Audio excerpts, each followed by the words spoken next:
Point is کہ اللہ نے حکم دیا ہے کہ اپنے آپ کو اور اپنی فیملی والوں کو تو بچاؤ نا. باقی کی چیزیں تو چلیں سیکنڈری ہیں, بعد میں ہے کہ آواز ریز کرو, سوسائٹی میں ایکٹیو ہو. دیکھیں شارٹ ٹرم یہ ہے کہ کم از کم آپ اپنے آپ کو تو سیو کریں نا, آپ اپنے ایمان کو تو بلڈ کریں نا, آپ تو دین کی طرف آنے کی کوشش کریں, اپنی فیملی کو بچائیں اور دین پہ عمل کرنے کی کوشش کریں. کہ اٹس ویری ایزی.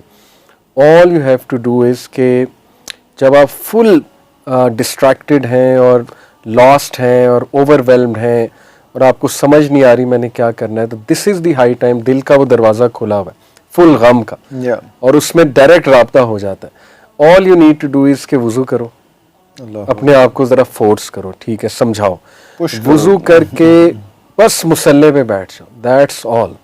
کچھ نہ کرو, موبائل سائٹ پہ رکھ دو, کوئی تم ذکر بھی نہ کرو, بس مصلے پہ بیٹھ جاؤ اور اللہ سے دل ہی دل میں کنیکٹ کرنے کی کوشش کرو.